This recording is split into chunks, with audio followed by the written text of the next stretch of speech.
Yo, what's good with y'all boys and girls? Welcome back to another video. Now in today's video, I'm going to be giving you guys 10 tips on how to properly ban evade in Roblox Rivals.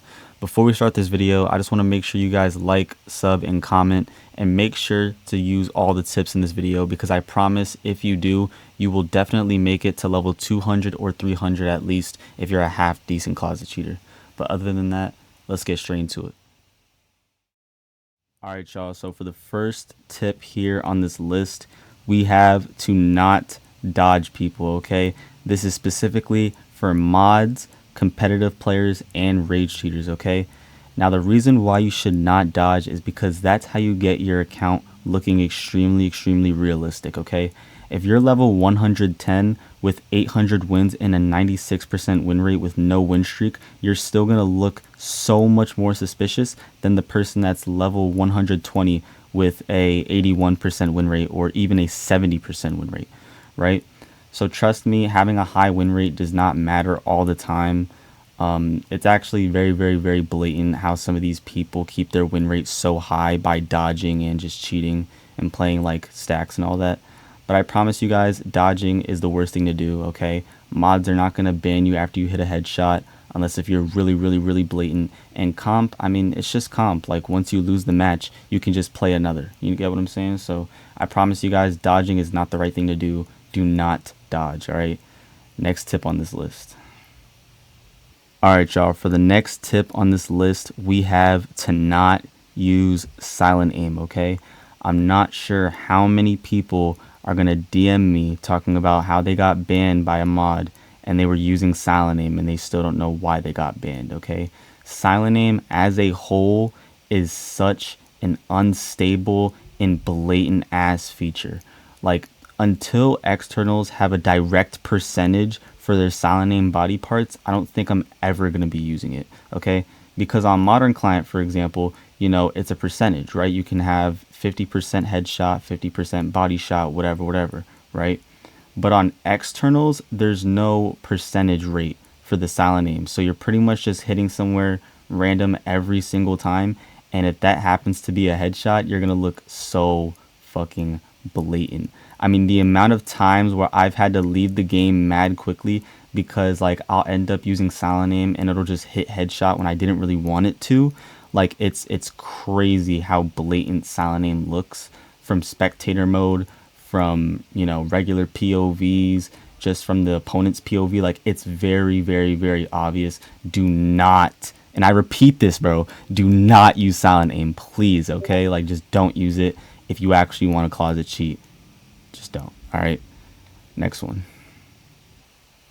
All right, y'all, for this next tip here on the list, this is a more psychological thing rather than a closet cheating thing, but that is to learn how to properly closet cheat. And the reason why I say this is a psychological thing is because most closet cheaters run off of two concepts or quote unquote rules when closet cheating, right? The first rule is that no matter what, whenever you're cheating, you are supposed to have a huge advantage, okay? I'm talking about people using silent aim, people using aimbot, people using ESP, triggerbot, all these features at the exact same time though. Like, you don't even need all that. Realistically, all you just need is triggerbot, ESP, or not even the triggerbot, just the ESP itself, and a decent player can go very far in closet cheating.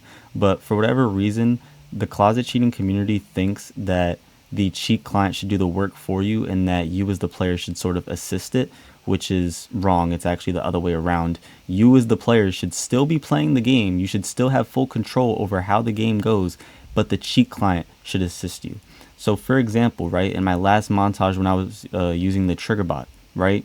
Yeah, the trigger bot does a lot of work for me, but me as a good player does most of the work because I have to have movement, I have to have game sense, I have to have all that, right? So a lot of people don't realize that closet cheating shouldn't give you that big of an advantage, but you know, at some point they're going to realize that. And the second rule or concept that most of these closet cheaters go off of is that they need to win every single round. I mean, guys, y'all can understand. I know y'all can understand that it's okay to lose a couple of rounds, okay? Like, I was looking through RCR a couple days ago, and somebody had sent a clip as a report, right? And the situation was, it was a ranked game. The person that clipped it was winning 4-2, and his opponent was obviously losing 2-4, right? And the person who clipped it that was winning, their health was like 130 something, and his opponent, the one that got reported in the clip, right, and the one that's losing 4-2, he had like 50 health, right? So long story short, my point is that the person who clipped this, right, is going to win, right? The ranked player who's winning 4-2 is going to win, right? Tell me why this dumbass gets so desperate he pulls a goddamn Zorphy trying to shoot somebody with Exo through the wall when there's 6 seconds of the round left. Brother, you are not winning that, okay? It is okay to lose some matches, bro. He willingly just got himself reported for being too desperate to win a fucking ranked game match, bro. Like, I promise you, behind the wall, he fully just tries to shoot the other player through the wall, and then the player ends up clipping it and getting him reported, whatever, right? But you cannot be that desperate to win, okay? I promise you guys don't need to win every single round. This is not proper closet cheating. This isn't even really closet cheating at all. I mean, you're trying to shoot someone with Exo through a wall. Like, come on, guys. Please learn how to properly closet cheat, and learn that closet cheating should not give you the absolute most biggest advantage ever, okay? Because at that point, you're just semi-raging. That's really it. But yeah, next tip. Alright, y'all, for the next tip on this list, we have to watch who you play with, okay? Now, if you know that one of your friends is a little too blatant, or that he doesn't really know how to make good configs for closet cheating, just simply don't tell him about the account that you're playing on. Don't tell him to queue with you. Don't tell him anything, because I'm going to be honest, he's most likely going to get you banned for either 30 days or for, lifetime. Because a lot of people don't understand how rivals bans work when you are not the person cheating, right?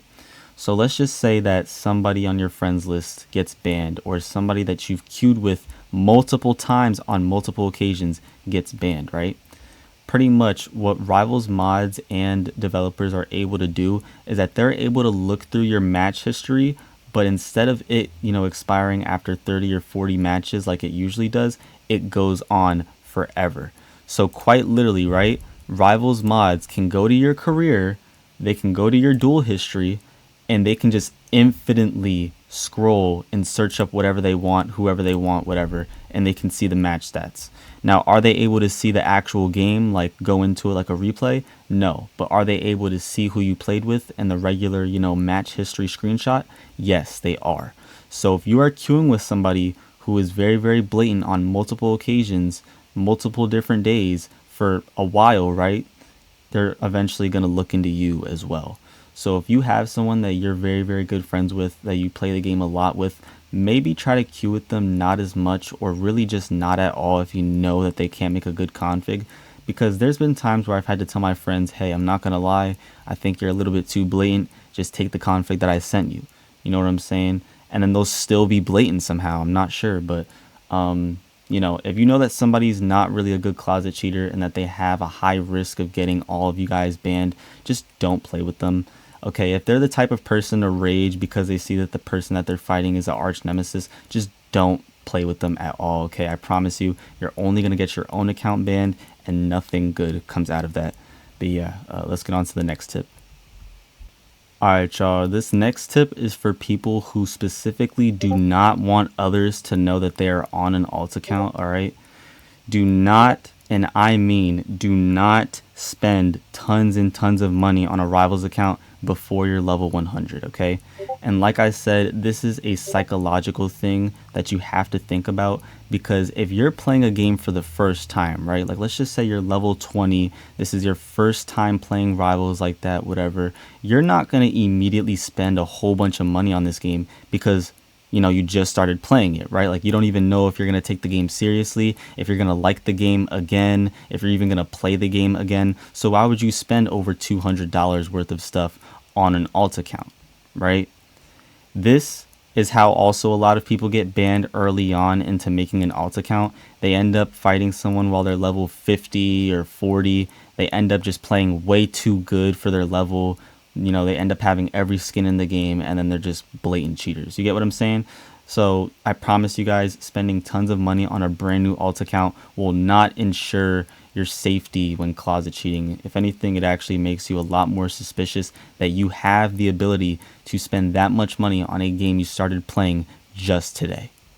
You get what I'm saying? Like, just don't do stupid stuff like that, you guys. Let's get on to the next tip. Alright, y'all, so those are all the tips in this video.